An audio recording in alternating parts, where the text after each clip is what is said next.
નમસ્કાર, જય શ્રી કૃષ્ણ મિત્રો, સ્વાગત છે તમારું અમારી આ ચેનલ પર। આજે આપને આ વિડીયોમાં જાણીશું જે સ્ત્રીઓ અન્ય પુરુષો સાથે સંબંધ ધરાવે છે તે ચોક્કસપણે આ ત્રણ નાટક તેના પતિની સામે કરે છે। તો ચાલો જાણીએ। જો મિત્રો તમે અમારી આ YouTube ચેનલ પર નવા હોય તો અમારી આ YouTube ચેનલને સબસ્ક્રાઇબ કરી દેજો જેથી આવી આવનાર સ્ટોરી તમારા સુધી પહોંચી શકે। તો ચાલો હવે આપણે સ્ટોરીની શરૂઆત કરીએ। અમે તમારા માટે એક મહત્વપૂર્ણ માહિતી લાવ્યા છીએ જે તમારા જીવનમાં ભાગ્યે જ આવશે કે જે મહિલાઓ પુરુષો સાથે જોડાયેલી હોય છે તેઓ તેમના પતિની સામે કેવા ડ્રામા કરે છે। તે સ્પષ્ટ છે કે ચોર તેમની છુપાવવાની કોશિશ કરે છે। સમાજના પરિવારમાંથી ચોરી કોઈની નજરમાં સારું દેખાવા માટે જો તે ઢોંગ કરશે નહીં પછી દરેકને તેના પાપ વિશે ખબર પડશે જેથી તેને સમાજની સામે પણ સજા ભોગવવાની શક્તિ છે। તેની પાસે અકળામણ પણ સહન કરવાની શક્તિ છે। જૂઠ બોલવાના સમયે તેનું અપમાન પણ થઈ શકે છે। એબિન તેના દુષ્કૃત્યો છુપાવવામાં મોડું થયું। હવે પ્રશ્ન એ છે આ રીતે આપણે તે તપાસીએ છીએ આપણી સ્ત્રી આપણી સામે જ પોતાનું કામ કરે છે મિત્રો જે તે તેના પતિની સામે શું સંબંધ ધરાવે છે તમામ પ્રકારની વસ્તુઓ કરે છે। જો કોઈની પત્ની આવું વર્તન કરે તેની સામે કરો તો તેણે સમજવું જોઈએ જેથી તેઓ બીજા માણસમાં પ્રવેશ મેળવી શકે। મિત્રો ભાગ્ય વિશે એક કહેવત છે, આધાર સાથે ચાલો કુહાડી એ તમારી જાતને મારવા જેવું છે। એવા ઘણા પુરાવા છે કે જેઓ નસીબદાર છે તેમના સમર્થન પર ચાલો અને જાતે કંઈ ન કરો તે વેડફાઈ જતી મેળવવા માટે ખૂબ નથી લેતી અને દરેક પર આંધળો વિશ્વાસ કરવો તે વ્યક્તિ એક દિવસ અફસોસ કરશે। તેથી કોઈના પર વિશ્વાસ ન કરવો પહેલા તેને ગુપ્ત રીતે પરીક્ષણ કરો। આમાં ડહાપણ હોવું જોઈએ। એમ કહેવાય છે મિત્રો જો પોતાનામાં સારું અને સત્ય હોય એ ન હોય તો દુનિયામાં શોધો તો પણ તમને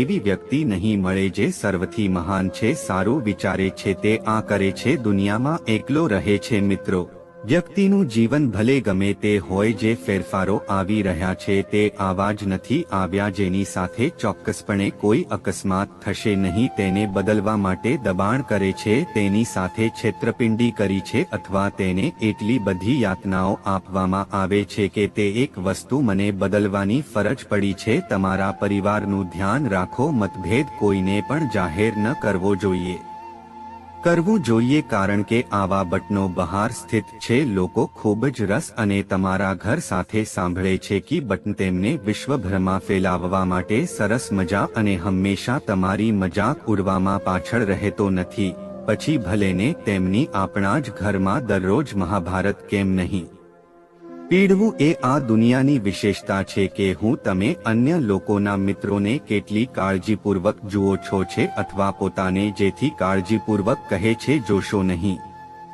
બીજી એક વસ્તુ ખૂબ કાળજી રાખો જઈ રહ્યું છે એવા માણસને ક્યારે પ્રેમ ન કરો જે તમે ત્યાં હોવ કે ન હોવ તેનાથી કોઈ ફરક પડતો નથી। કહેવાય છે કે જો તમે કોઈને પ્રેમ કરો છો તેથી તેની પાસેથી અપેક્ષા ન રાખો કારણ કે મુશ્કેલી પ્રેમ આશાથી પીડાતો નથી મળે છે। શું કોઈએ કમળ વિશે કંઈક અદ્ભુત કહ્યું છે, અહીં કોઈના પર બિલકુલ વિશ્વાસ ન કરો। સમય આવે ત્યારે લોકો વર્ષો જૂના સંબંધો સુધી પહોંચી જાય છે। ભૂલી જાઓ જો કોઈ તમને કહે કે અમે બીજા કોઈની છે તેથી હંમેશા આવા વ્યક્તિ સાથે આવવા માટે અંતર જાળવવું જોઈએ સ્ત્રીઓ તરફથી કારણ કે આ લોકોને ગમે તેવું બીજું કોઈ નથી અને મારે તમને બીજું કંઈક કહેવું છે। આપણું પોતાનું કહેતા રહીશું અને આવા લોકો તેમની પીઠ પાછળ ગપસપ કરતા રહેશે। અર્થના સમયે જ તને મારો કહું છું તમને માર્યા પછી તમારાથી દૂર જાઓ। મિત્રો એક સત્ય છે ઘણા લોકો આ દુનિયામાં રહે છે પરંતુ આપણો પ્રેમ પણ તેના માટે જ છે। અમને બિલકુલ પરવા નથી આપણે તે વ્યક્તિને પ્રેમ કરવો જોઈએ જે અમારી ભૂલો પર અમને તમારી કાળજી સમજાવો કરો। એવું ન થવું જોઈએ કે તે આપણને છોડી દે કર દૂર જાય છે તે મહત્વનું નથી, મુખ્ય બાબત એ તેનો સારો સ્વભાવ છે।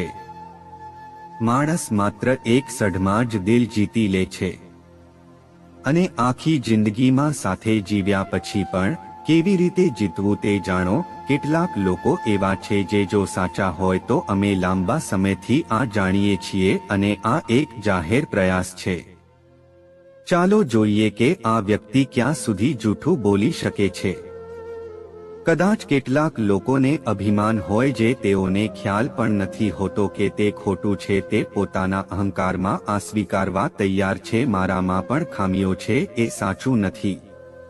તો મિત્રો, કોઈને એટલું મહત્વ ન આપો તેઓ તમને રેડ્ડીઝ કોમ્યુનિટી માનવા લાગ્યા. હંમેશા જીન યાદ રાખો, લોકોએ તમને ટેકો આપ્યો તેમને હંમેશા આભાર છોડો. સારું મોટું ન કહો કારણ કે તેઓએ તમને આ કહ્યું હતું. મને સમજાયું કે દરેક દેખાતી વસ્તુની પોતાની હોય છે, તે તમારું નથી, તેથી તમારી જાતને બદલો. વ્યક્તિએ પ્રિયજનોને બદલાતા જોયા છે અથવા જો તમે તમારા પ્રિયજનો સાથે દગો કર્યો હોય તો તે માનવ જીવન જેથી હું દરેક પરિસ્થિતિનો સામનો કરી શકું. મિત્રો, તમારું જીવન 1 મિનિટમાં ટકી રહેવાનું નથી. ક્લાઉડ પાવર પરંતુ 1 મિનિટમાં લેવામાં આવે છે નિર્ણય ચોક્કસપણે તમારા જીવનમાં વાદળ કરી શકે છે. જે કૂતરાનું સન્માન થાય તો પણ તે ફરી પાછો આવશે. છેતરપિંડી હોય તો પણ જો સમજુ વ્યક્તિ હોય અને તે જો તમે સંબંધો નિભાવવાનું બંધ કરી દો તો સમજી લો વાર્તા અને વાર્તા દ્વારા તેને છેતરવામાં આવ્યો. બીજી એક વાત, માણસને નાની ઉંમરે સુખ મળ્યું ક્યારે કોઈને સમજદાર બનાવતું નથી પણ એક વ્યક્તિને નાની ઉંમરે દુઃખ થયું. જો તમે તેના વિશે વિચારો તો ઘણું અર્થમાં બનાવે છે. તમે જે વિચારો છો તે લોકો કરશે. તમે ચોક્કસપણે નિરાશ થશો કારણ કે દરેક તમારા જેવું હૃદય કોઈની પાસે નહીં હોય. માનવ સ્વભાવ કેવો વિચિત્ર છે. એ ચિહ્નો યાદ રાખવાના છે પણ માણસે યાદ રાખવાના છે. ભૂલી જાય છે કે જીવન મળે તો મહેનત કરવી પડે. તે કરો અને દરરોજ આનંદથી જીવો. દરેક મનુષ્ય તમારે તેને સમજવાની અને તેનો પીછો કરવાની જરૂર નથી. પોતાને હેતરવું હોય તો કોઈ મોટું જો તે કરવા માંગે છે તો તે તેના કાર્યોમાં લખાયેલ છે. શા માટે આપણે કોઈને પોતાના ગણીને જઈશું?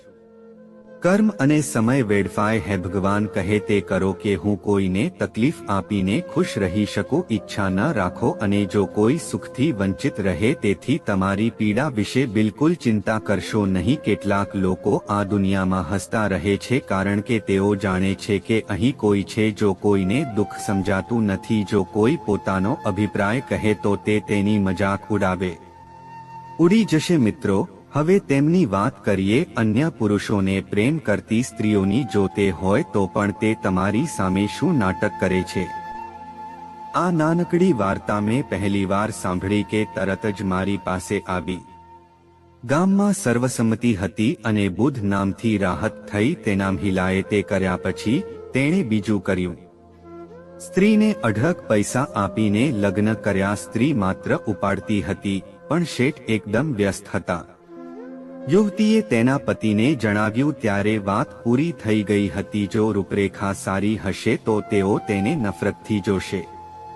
તેણી તેના જેવી જ લાગતી હતી અને તેને મારી સાથે વાત કરવાનું પણ ગમતું ન હતું. તેણે નવપરિણીત કન્યાને સંપૂર્ણ સેટ આપ્યો ન હતો. દયા બહુ ખુશ હતી પણ તેને તેની હાલતની જાણ નહોતી. મને નથી લાગતું કે કોઈએ સત્ય કહ્યું. માથા પરના વાળ ભલે સફેદ થઈ જાય પણ તે માણસો જેવા હોય છે. ઘર અંદર એક પત્ર બની જાય છે. વૃદ્ધ માણસના દૃશ્યમાન હાડકાં તેને જોઈને મહિલાઓએ તેને દૂરથી છોડી દીધો. તે એક જાતિ છે જે ગઈ છે. જ્યારે વ્યક્તિ વૃદ્ધાવસ્થામાં પહોંચે છે ત્યારે તે વિચારશીલ બને છે. સંકોચાયેલું શરીર, ધ્રુજતું ગિયર્સ, દાંત ફરતી ત્રાટ, શક્તિ નાશ સ્વરૂપ શબ્દોથી ભરપૂર. દરેક સંબંધી વાત નથી કરતા. પત્નીની સેવા નથી. આવા વૃદ્ધ માણસ સાથે કરો. શરમ આવે છે. છોકરો પણ સંમત થતો નથી. મિત્રો, એ શેઠની પત્ની હંમેશા શેઠથી અલગ જ હોય છે. તે મોડું થયું ત્યારે પણ તેને ધિક્કારતી. તે બીજી તરફ મોં ફેરવી લેતી. શેઠના મૃત્યુ પછી તે હંમેશા બીજા માણસો સાથે વાત કરવા લાગ્યો. આ વ્યક્તિને તેના ઘરે બોલાવતી હતી. તેનું જીવન આનંદથી ચાલી રહ્યું હતું. એક જમાનામાં શેઠની પત્ની અને શેઠની પત્ની ઘાટ પર જ શેઠની બાજુમાંથી શેઠ લઈ રહ્યા હતા. આ દિવસે શેઠ બીજી તરફ મોં ફેરવી લેતા એક મહિલાના ઘરમાં ચોર ઘૂસ્યો. ચોર તે જોઈને તે ડરી ગઈ અને ડરથી તે બહાર આવી ગઈ. વૃદ્ધ માણસ આ જોઈને બુદ્ધ શેઠ તેના પતિના સંકેતને વળગી પડ્યા. તેને ખૂબ આનંદ થયો અને અપાર આનંદની અનુભૂતિ થઈ. તેને એટલું આશ્ચર્ય થયું કે મારે ભાગવું પડ્યું. આજે મારી પત્ની મારા આલિંગનમાંથી કેવી રીતે છટકી શકે? તે આજે ચોક્કસપણે અટવાઈ ગઈ છે. તે એક રહસ્ય છે, શેઠ. હું મારા ઘરે ગયો અને ખૂણામાં આ જોયું. શેઠ સમજી ગયા કે ચોર હુપાયો છે. આજે મારી પત્નીએ મને આ ચોરથી ડરાવ્યો. તેણે ભેટ લીધી છે એમ વિચારીને શેઠે ચોરને કહ્યું, ભાઈ ચોર, બાય ધ વે, હું તને પોલીસને હવાલે કરી દઈશ. મેં કરી લીધું હોત, પણ તારા કારણે મારી પત્ની જે મને દરરોજ પ્રેમ કરવા લાગ્યો છે તે આજે મને હેલ ઇન્ડિયન કહીને ચીડવતો હતો, તે આજે મને ચોર ભેટી રહી છે. તમે ખૂબ સારા છો. મારા ઘરમાં તમને જે જોઈએ છે જો આપણે અંદર મળીએ. હું તમારી પાસે બધી બંગડીઓ લઈ જઈશ. હું કંઈ નહીં બોલીશ અને હા, તું રોજ મારા ઘરે આવજે અંદર ચોરી કરવા માટે બૂમ પાડી. હું તમને થોડા પૈસા અલગથી આપીશ. મિત્રો, ચોર પણ શેઠની સમસ્યા સમજી ગયો. એવું હતું કે શેઠની પત્ની શેઠના આખા શરીરની પત્ની હતી. કરણ તેને ભાવ આપતો નથી. ચોરે કહ્યું, શેઠ, હા, ચિંતા કરશો નહીં, હું તમારા ઘરે છું. હું આજે દરરોજ આવીશ અને હું વચન આપું છું હું અમુક પ્રકારના માટે તમારા ઘરે છું. હું ચોરી પણ નહીં કરું. મિત્રો, હવે તે ચોર છે. શેઠનું ઘર દરરોજ જોખમમાં છે. શેઠની પત્ની ચોરથી ડરે છે. પ્રેમ કરવો તે શરૂ થયું. પ્રિયા ભાઈઓ, હવે તેમની સાથે વાત કરીએ જે મહિલાઓ તેમના પતિની સામે ડોળ કરે છે અને છતાં તે પુરુષોમાં લપેટાયેલો રહે છે. 3 કારણો છે જે સ્ત્રીઓ કરતા પુરુષોને અસર કરે છે.